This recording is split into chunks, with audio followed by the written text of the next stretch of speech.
Europe is a garden.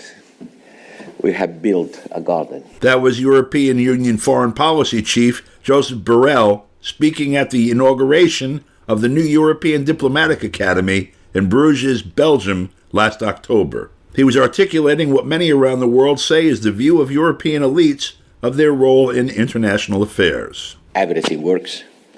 It's the best combination of political freedom, economic prosperity, and social cohesion that the humankind has been able to build. There's three things together. The rest of the world, most of the rest of the world, is the jungle. And the jungle could invade the garden. And the gardeners should take care of it. The Europeans has to be much more engaged with the rest of the world. Otherwise, the rest of the world will invade us. The synchronization of the role of the EU with U.S. foreign policy, in particular with respect to Russia and China, has many saying that Europe has been captured by the neocons in Washington. We spoke with international affairs analyst Mark Sleboda in Moscow about that proposition via Skype on Monday. Mark, welcome. It's a pleasure to have you. Let's take a look at the landscape across the western side of this little battle. Part of the news this weekend, nothing earth-shattering, but those paying attention to international relations may have noticed that the German Chancellor Olaf Scholz, he visited Washington, and he had a couple of days of serious meetings with the U.S. President Joe Biden, absent the usual fanfare of a state trip. This was a down-to-business meeting, and the two, I think, do have a lot of business to attend to. For one, Olaf Scholz is trying to hemorrhage the flood of German businesses fleeing Germany to the United States. Over energy costs, one thing, big thing, right? Yes. Well, a big part of it is the energy crisis because of the blowback of Western sanctions on Europe and the destruction of the Nord Stream pipeline, which cut off gas flow further to Germany. Europe is now scrambling to find energy around the world, a limited amount, nowhere near their needs of American liquefied natural gas that is 4 times as expensive as by the time you transform it, ship it across the sea and retransform it into a usable form. Then the pipeline gas that Europe was getting from Russia, and on top of that, to rub salt into the wounds, as it were, Biden has initiated the Inflation Reduction Act, which sounds a little strange. It's basically a protectionist measure. It is going to be subsidizing any business, to do among other things. It will be subsidizing business to do manufacturing in the United States, and a whole lot of Germany has been an export-orientated economy, a lot of heavy industry, but that is also extremely energy intensive. And now they're faced with the prospect that they are going bankrupt, that they can no longer continue operating and making money and being competitive in the global market with energy costs that they will have to pay in Germany for the foreseeable future now, with no light at the end of the tunnel. So part of what Scholz is doing is complaining that on top of everything else, that this Inflation Reduction Act is actually encouraging German businesses.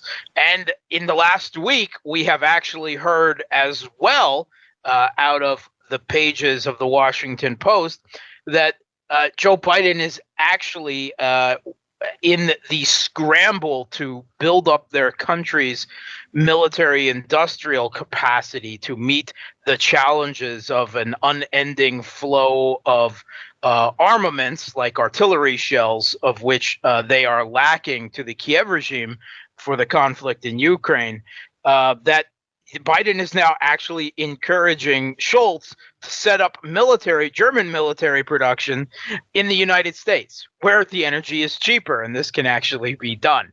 And all of this comes as the Germans are steadfastly, it's obvious they know, but are ignoring the fact that their ally and hegemon destroyed their own energy pipelines that they have just invested billions in building alongside Russia, to bring energy to their country. And a lot of people ask me, Mark, how can the Germans have sacrificed their sovereignty so much that they just take this? That there's no calls for, in fact, there's every measure to shut down an investigation. There will be no UN investigation allowed. There will be no investigation in The Hague. Why? Everyone knows what happened. Even before Seymour Hersh's article came out, pointing the finger squarely at the U.S. and going into a lot of details about how the operation was done. But there's a military occupation. That's why. That's how. There has been a military occupation. Other than the normal sordidness that goes along with a U.S. military base anywhere, I think we can say that it has been a fairly soft military occupation with full willing consent of the German government for decades. Right. But I'm more concerned about another type of occupation that has occurred that I think explains how willingly the Europeans, Germany, not only Germany, but the other European countries as well, are increasingly laying down their own sovereignty and foreign policy independence in full thraldom to U.S.-led Western global military hegemony. And it's reached a state with this Ukraine crisis and a changing of the guard of leadership in the EU. I think it's best to keep in mind that this is not the EU leadership of Chirac and Schroeder that stood alongside Putin within the living memory of a lot of us to oppose the U.S. invasion of Iraq, at least rhetorically. Right, at least politically, not that they, actually did anything to stop it at the time. This is not even the Europe of Angela Merkel, whom was ambivalent, I believe, about the Nord Stream pipeline, but she understood that her businesses, German industry wanted this pipeline and needed the energy. So she went along with it, and she never did anything, to kill it. This is the Europe now of political figures like Annalena Baerbock, and another example, a perfect example, would be Austrian Foreign Minister Alexander Schallenberg and the EU High Foreign Policy muckety-muck Joseph Borrell. These people, I want to read you a quick quote by Borrell that he made last autumn. Europe is a garden. We have built a garden. The rest of the world is not exactly a garden. Most of the rest of the world is a jungle, and the jungle could invade the garden. The gardeners should take care of it, but they will not protect the garden by building walls. Right? He goes on and says, the jungle has a strong growth capacity, i.e. Africa has a growing population. Yeah. They're breeding too quick is what he's saying. And the wall will never be high enough in order to protect the garden. So the gardeners have to go to the jungle.